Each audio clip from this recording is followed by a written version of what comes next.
Hello, welcome to my channel. My name is Jhona. This is JhonaOhEmGee. Today I'll be giving you big hair. No, I'm just playing.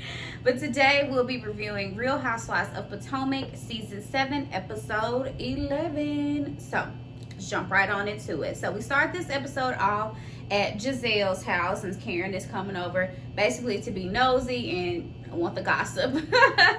But she's looking at Gizelle's new renovations, and baby, we have stepped it up from last season, from the tent in the driveway with the dirt everywhere. Whew, we have stepped it up for Gizelle's house. So she's finished some renovations. So Karen basically in her confessional shaded the mess out of Gizelle as she was looking all through everything. She was like, yeah, I really love the chandelier. Which the chandelier was nice. That chandelier when you first came in, I think it was like in the foyer. Very, very cute, but Karen basically didn't like anything else. So Karen came over and brought the girls, the twins, some Gucci bracelets, which I thought was a really sweet gesture.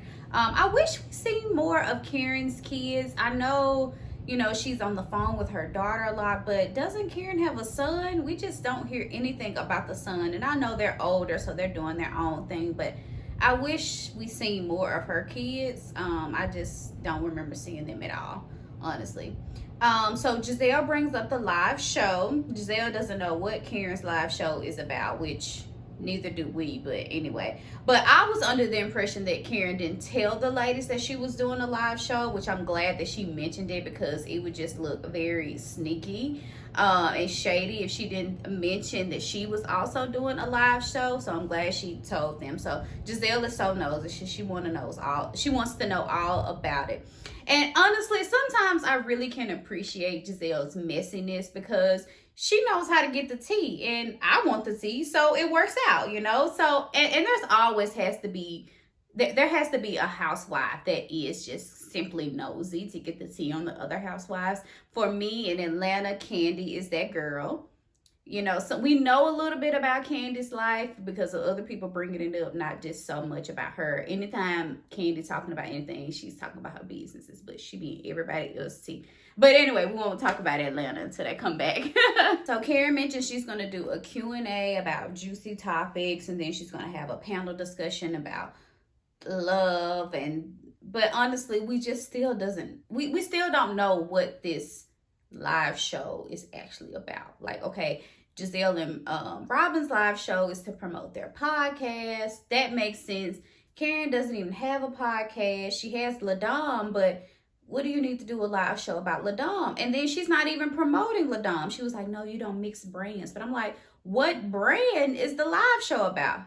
Ciao. Anyway, so Gizelle spills the beans about Mia and Jacqueline's friendship, about how Mia and Jacqueline shared a man. So, because Karen wasn't privy to this conversation. So, how Mia and Jacqueline have shared a man before, and Gizelle wants to know basically if it's still happening with Gordon or not. So, I'm sure she plans on exing Jacqueline all the tea. So, next scene, we have Wendy, and she's at the hospital, the ER. She has to have surgery to remove the kidney stones because basically they're too big to come out on their own. She's waited so long and put this surgery off for so long that they have grown, and now she has to get them surgically removed. But I thought we already knew that from last episode, that she has to have surgery to get them removed, so that wasn't a big reveal to me. But Wendy, slow down, girl. Slow down, my girl. Health is wealth.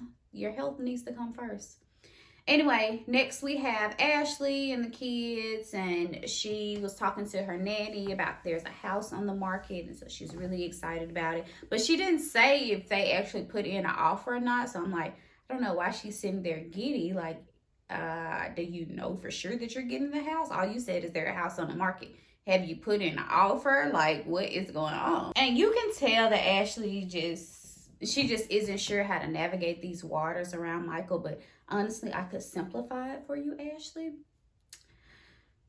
She mentioned that she was like, should he stay at my home, or should he, you know, since his name's gonna be on the house too, should he stay there? And I'm like, see, let me simplify for you. Do not buy a house with a man that you are divorcing. And should he stay at your home? Absolutely not. There's your answer. Ashley is delusional. I know I say this every video, but she gives me all the signs. The girl is delusional. So Karen and Gizelle, Gizelle and Robyn, sorry. Gizelle and Robyn toured the venue for the Reasonably Shady live show. The space is huge, and she did mention that they need to sell about 89 more tickets. Okay, that's closer to 100 to me.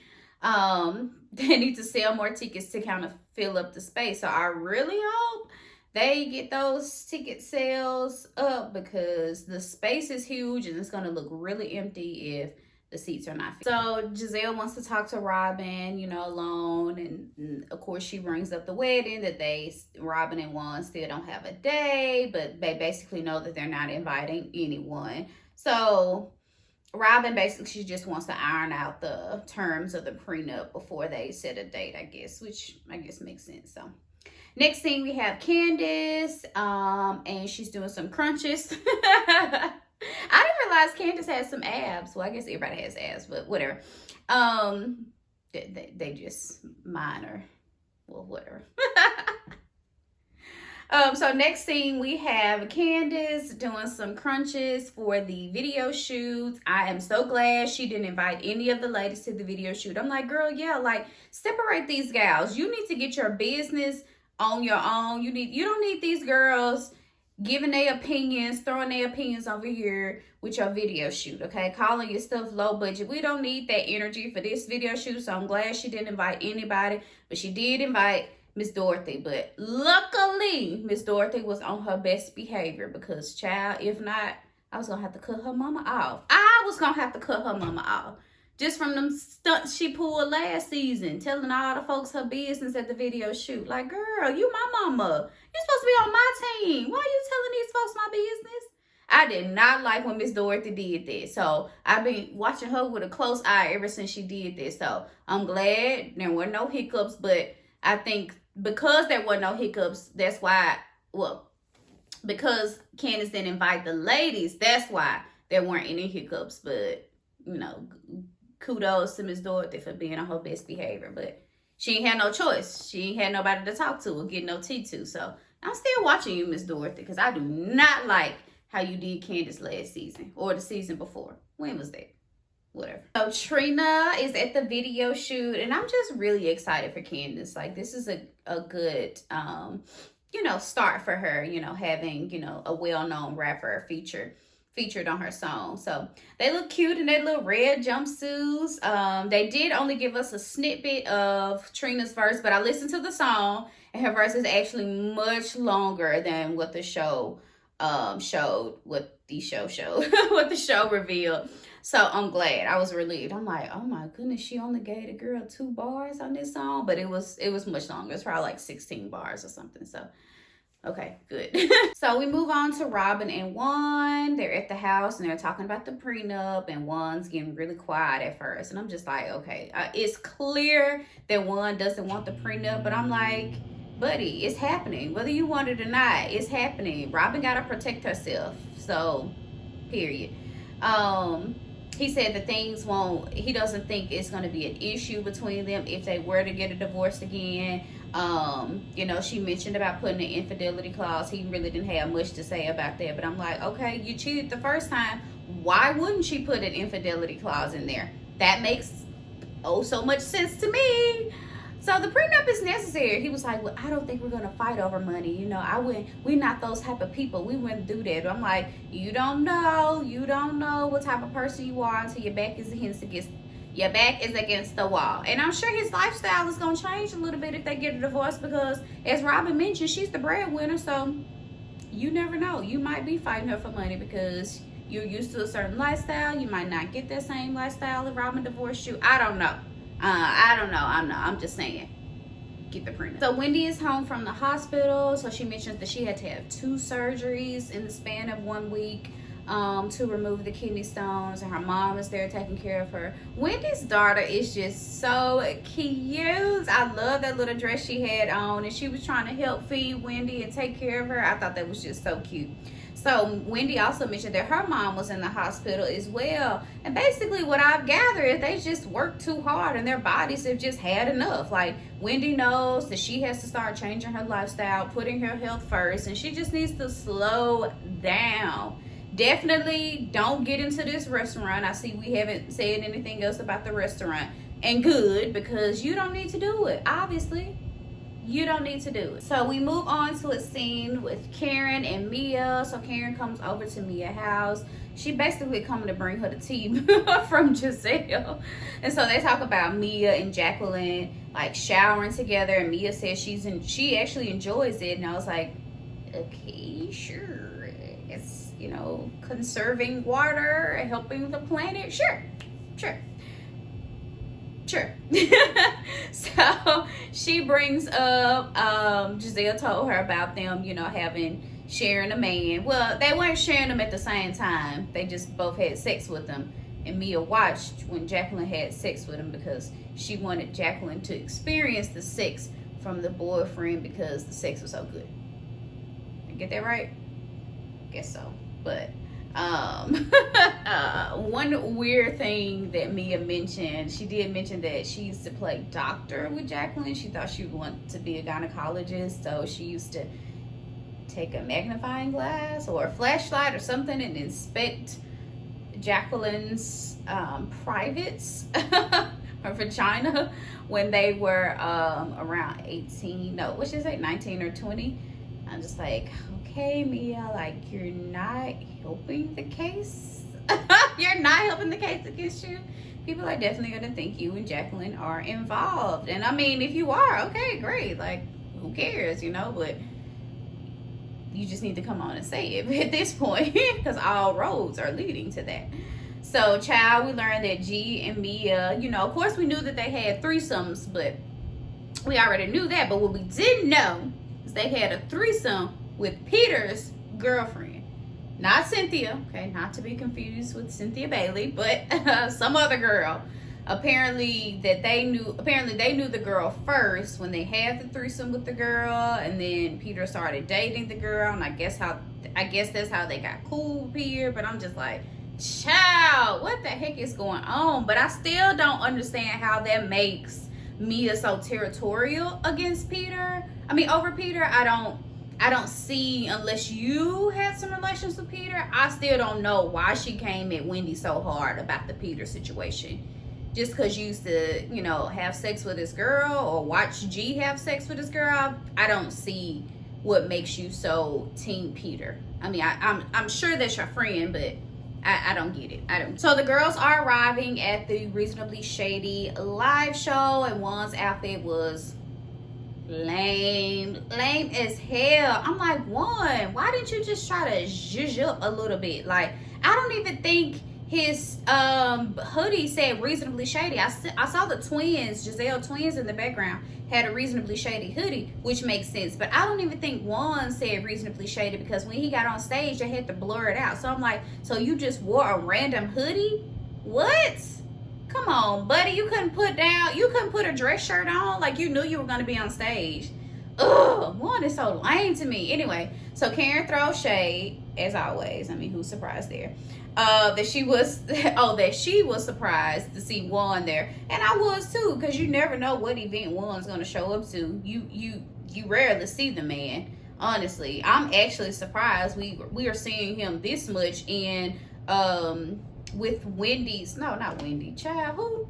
With Robyn's, like, you know, family time. Usually we barely can see that man. But anyway, I just wish he had something else on other than a hoodie and jeans. Like, dude, this is your wife's event, girlfriend, fiance, whatever. This is her event. Like, what? So as the girls were entering, the DJ messes up, child. Oh, DJ on the mic in front of this crowd. He was like, and announcing Robyn Bryant. Oh, and the crowd was like, and ooh. Ooh. So Karen is taking notes on what not to do during the live show. And I'm like, Karen, can't you just be there to support? Like, whew, you got to have the shade. But I appreciate it. It was funny shade. And the producers did miss the moment too, having the list down of what what not to do on the live show. I must say, y'all, ooh, the live show was not packed, so I don't think they were able to sell those other 89 tickets. And I really think, honestly, all they had to do was change the venue.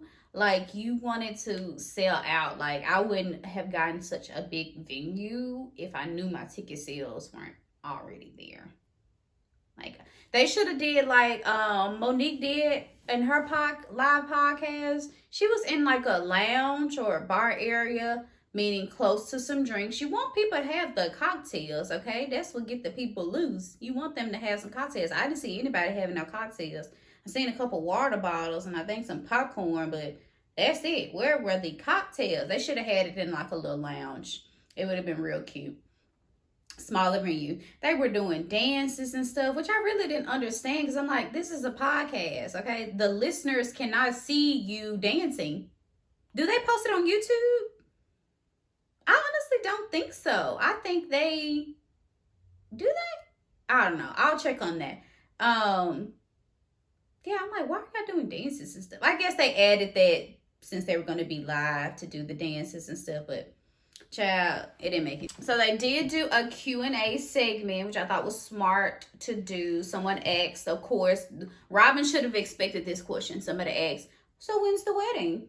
She was like, oh, just stay tuned, stay tuned. I'm like, girl, we are tired. I don't want anybody else to ask Robyn when's this wedding. I don't want to hear that question anymore because she's not going to tell y'all. Which I guess I understand if she's trying to wait on the prenup situation. Okay, sure, but I don't want to hear that question anymore. I'm about sick of it. I'm sure she is too, but if you ain't gonna get the folks no answer, please stop asking. So Gizelle, after the show, Gizelle pulls Jacqueline to the side and basically asks Jacqueline like, hey, are you G's side piece? They talk about something that Mia said when they were in Miami. She was like, you know, it wouldn't be right if, you know, if I'm on the come up and my friend ain't either, you know, that's why she driving a Porsche now. So it insinuated that Mia bought Jacqueline's Porsche, but Jacqueline says she didn't buy the Porsche.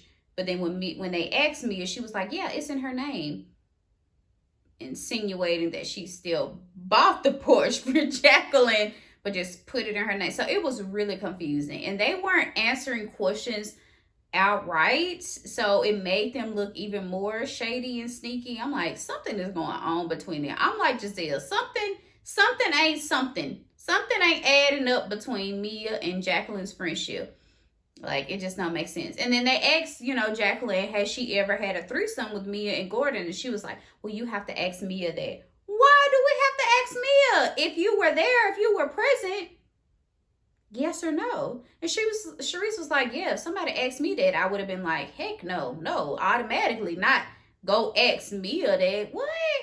I mean, the way they were answering those questions were definitely questionable. So I'm sure there's more to come. So next week, we'll see what Karen's live show is all about. I don't think we're going to really find out what it's all about. I think it's just going to be a lot of stuff. But as always, we shall see. So all in all, I rate this episode a 6.5 out of 10. We did have a couple shocking reveals this episode, so sure there's more to come. So make sure you like, comment, and subscribe. There will not be a video next week because of the Christmas holiday and my birthday.